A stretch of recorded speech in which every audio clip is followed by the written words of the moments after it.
Assalamualaikum warahmatullahi wabarakatuh. Alhamdulillahirrabbilalamin. Wassalatu wassalamu ala asyrafil anbiya'i wal mursalin wa ala alihi wa sahbihi ajma'in, amma ba'd.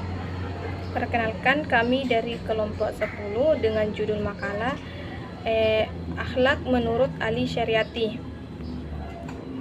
Langsung saja, di sini saya sebagai pemateri pertama atas nama Nurul Qalbi dan pemateri kedua atas nama Randi. Ini kami akan mempresentasikan makalah kami untuk memenuhi tugas mata kuliah filsafat, etika, atau akhlak. Langsung saja, di sini saya akan membacakan materi yang pertama, yaitu biografi Ali Syariati. Ali Syariati dilahirkan di desa Mazinan pada 1933 hingga 1977 dekat kota Zabzafar, tepi gurun pasir Dashti Kafir di provinsi Khurasan yang terletak di bagian timur laut Iran. Pandangan dunia Syariati dipengaruhi oleh pendidikannya di desa, sebagaimana tertuang dalam karyanya Kafir. Ia berasal dari keluarga keturunan para pemuka agama di Mashhad, tempat pemakaman Imam ke-8 Ali Ar-Ridha. Syariati mulai mengajar pada usia 18 atau 19 tahun, sekitar 1951. Kemungkinan di salah satu sekolah negeri di desa dekat Mashhad.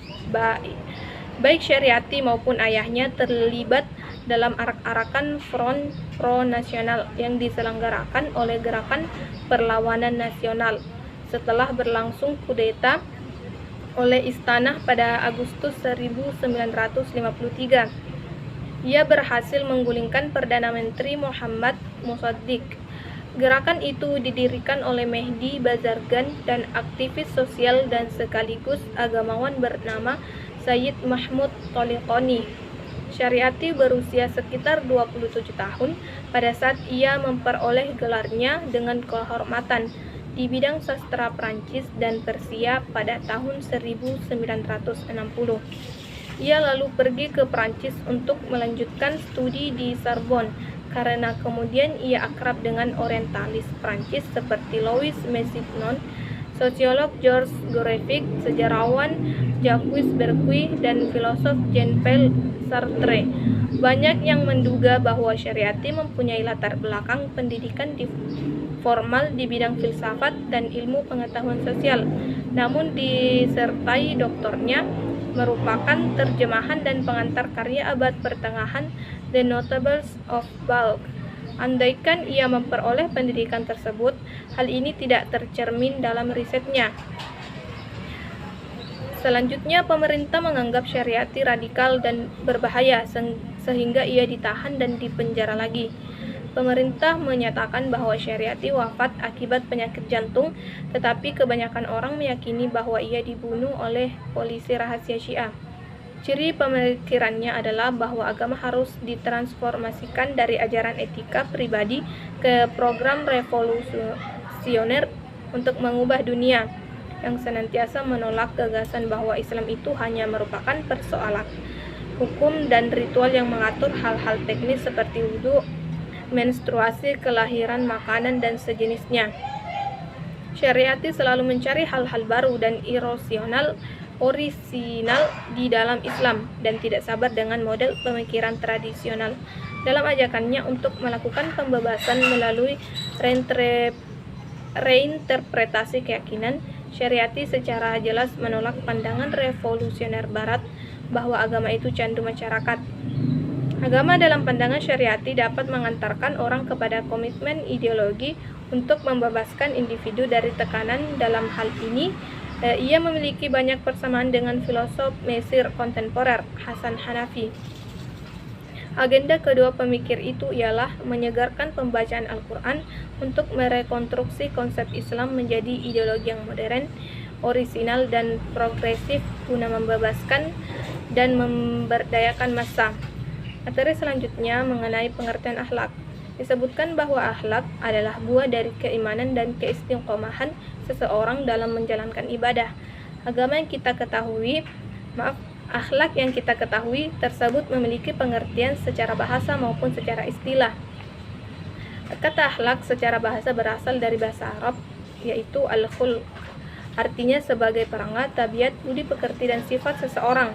Jadi akhlak seseorang diartikan sebagai budi pekerti yang dimiliki seseorang terkait dengan sifat-sifat yang ada pada dirinya. Sedangkan secara istilah, khususnya dalam Islam, diartikan sebagai sifat atau perangai yang seseorang yang telah melekat dan biasanya akan tercermin dari perilaku orang tersebut. Seseorang yang memiliki sifat baik biasanya akan memiliki perangai atau akhlak yang baik juga. Begitu pula sebaliknya. Akhlak sendiri dibedakan menjadi dua golongan, yakni akhlak terpuji atau akhlakul karimah dan akhlak tercela atau akhlakul mazmumah. Itulah pemaparan materi pertama. Selanjutnya akan dibacakan oleh teman kelompok saya. Baik, Assalamualaikum warahmatullahi wabarakatuh. Perkenalkan, nama saya Randi. Saya akan memaparkan materi akhlak menurut Al-Syariati. Al-Syariati selalu mencari hal-hal baru dan orisinal di dalam Islam dan tidak sabar dengan model pemikiran tradisional dalam ajakannya untuk melakukan pembebasan melalui reinterpretasi keyakinan syariati secara jelas menolak pandangan revolusioner barat bahwa agama itu candu masyarakat. Agama dalam pandangan syariat tidak dapat mengantarkan orang kepada komitmen ideologi untuk membebaskan individu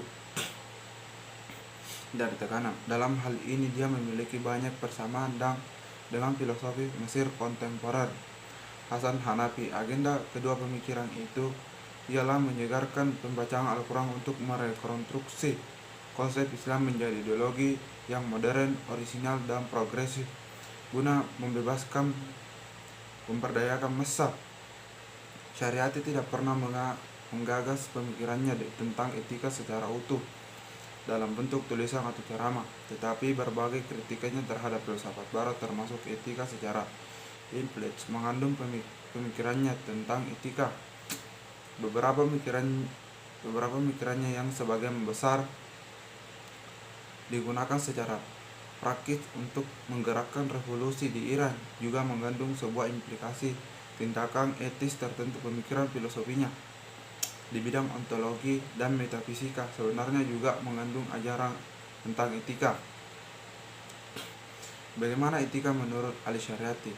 Bagi Syariati, manusia adalah makhluk dua dimensi, yaitu unsur roh Tuhan dan tanah lumpur. Keduanya saling bertemu. Roh Tuhan ini selalu menjadi insan dalam kurung bikomin menuju Tuhan, yaitu berakhlak seperti akhlak Tuhan, tetapi unsur tanah lumpur selalu menghalanginya. Pertempuran di dalam diri manusia ini selalu terjadi, dan jika roh Tuhan menang, malah manusia menjadi manusia ideal. Tanah lumpur ini adalah penjara ego, yaitu psikologi yang menghalangi insan menuju Tuhan. Tuhan adalah tujuan akhir manusia yang selalu berubah dan bergerak dinamis. Pada akhirnya manusia tidak akan pernah menuju Tuhan, tetapi selalu menghampirinya. Proses terus-menerus menghasilkan tindakan moral dalam akhlak yang menilai tindakan moral Tuhan ini dari etika. Syariati adalah upaya humanisasi. Menilai tindakan moral Tuhan ini dari etika. Syariati adalah upaya humanisasi, yaitu menjadi manusia yang sesungguhnya dalam kurung insan. Inti dari humanisasi ini adalah liberalisasi dan transendensi.